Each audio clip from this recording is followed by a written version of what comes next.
Management of land in most African countries has been predominantly handed to men, which to feminine activists should be changed. The two-day validation conference for gender strategy on implementation of land policy, high on the agenda, was helping member countries to come up with the land agenda. Uganda took advantage to chair this year's conference because of its recently drafted land policy.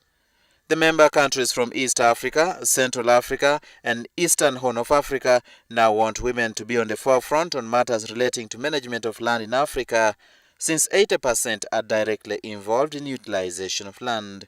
That we developed a strategy that is supposed to help the land policy initiative to steer the implementation process, to steer other actors in implementation.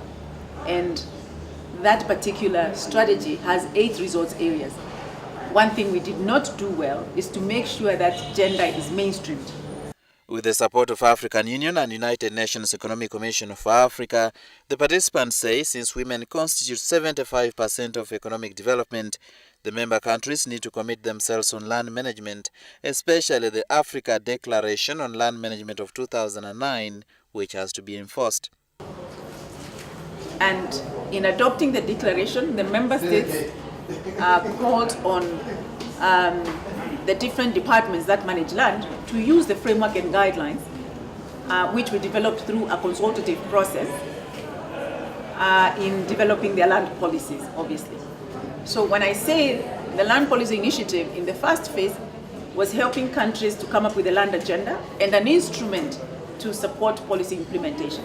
The acting director land management in the Ministry of Land, Sarah Kulata Basangwa, says the ministry is in the final stages of deregistering land titles in wetlands.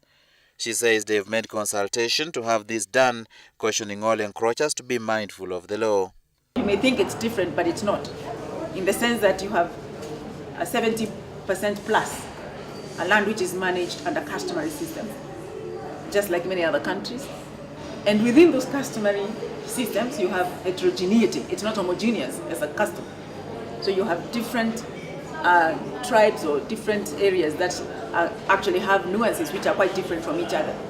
And those complexities have to be reflected in the national land policy.